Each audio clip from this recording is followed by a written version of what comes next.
Still sitting here waiting on word if I can pull into this next mooring. So while I'm sitting here, I got most of my chores done, did my priorities of work, and so I'm figured I'd show you a little bit on how I do my weather updates and weather checks, which is something we did when underway multiple times a day, especially in heavy weather. It was almost like get a new fresh look at weather all the time as things changed. And so basically, I got my my nav station here. So I got it starts with my Iridium Go basically, and so this guy right here is connected to an external antenna that's outside mounted on my radar arch, so I make sure I get a good signal all the time. And this guy, I don't have it plugged in right now, but plugs in a battery, so I just pretty much keep it plugged in all the time. It connects to DC voltage, so I can charge it super easy. And I can send out my tracking signals this way as well. Anyway, it shows up here. I got a full signal. I got one device connected, which is my tablet. This guy right here, I bought this guy very specifically to do my weather updates. That was an improve from the last time I think we used Brian's phone. He can leave something in the comments if it's something different. And we used a different system last time. We used I think it's called Luck Grib, and Brian kind of ran that show. My main man Brian last time when we went from Seattle to Hawaii.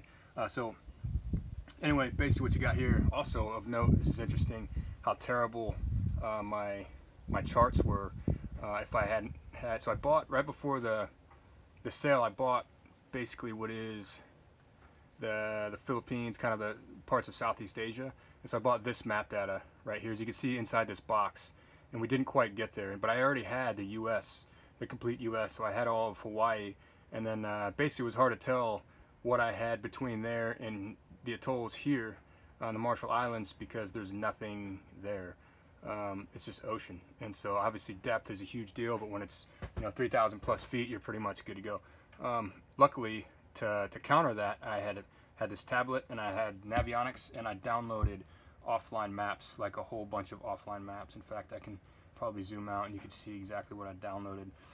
So there's what I downloaded: all the white space, everything that I was able to fit on my card. I wish I would have bought a bigger card. I would have downloaded more data, but obviously this did us just fine. And so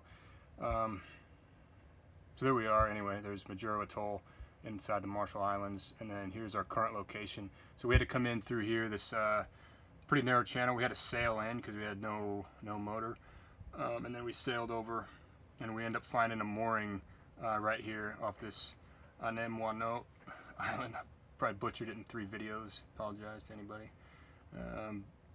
But the mooring, the anchorage, is over here. This is where I want to be.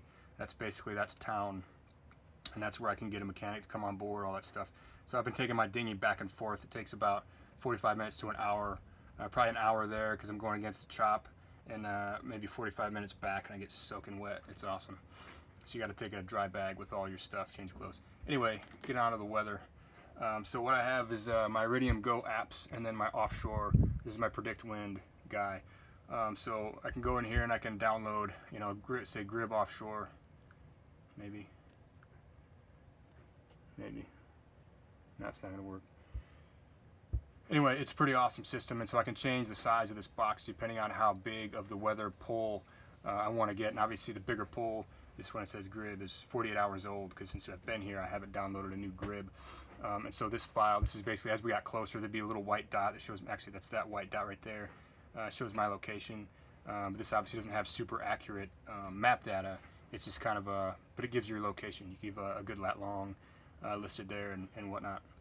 And so then once I download you can see the little arrows kind of mean different wind speeds, and you can change the icons a bit. And then you hit the play button. Actually, I'll just scroll through here, and you can see how this changes. And so basically you're constantly looking at wind to see the strength of the wind, to see where you kind of want to do your weather routing, and kind of do your own weather routing that way. So it's pretty cool. It's pretty intuitive. You can also look at rain. There's some rain data, clouds, air temperature, and then you can actually download the wave. I don't have the Grib for the waves downloaded. I have to read. I had to do new pull, which I probably won't do for this video. Anyway, but there's a lot of really cool stuff that you can do in here. Let me get back here. So download, here we go. And I can kind of check the boxes of stuff I want available to download. Boom, continue to download, and then here's some options that I have set up. I have a weather routing function set up, which is pretty cool. Then obviously you have the wave, and you have the wind, rain, cloud, temp, and pressure. Pressure is super important. It's like barometric pressure with the isobars.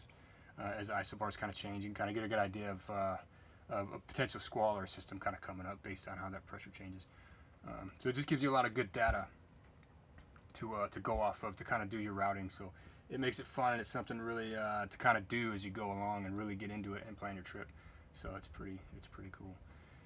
And there's a lot of different information you can get. You can kind of geek out quite a bit on all the stuff, the wind, the summary. If you want to do like a weather routing,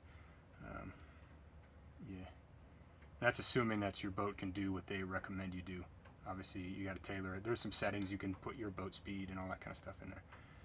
Anyway, that's pretty cool. That's predict wind. Predict wind on the boat. That's how we predicted wind. Mind blowing.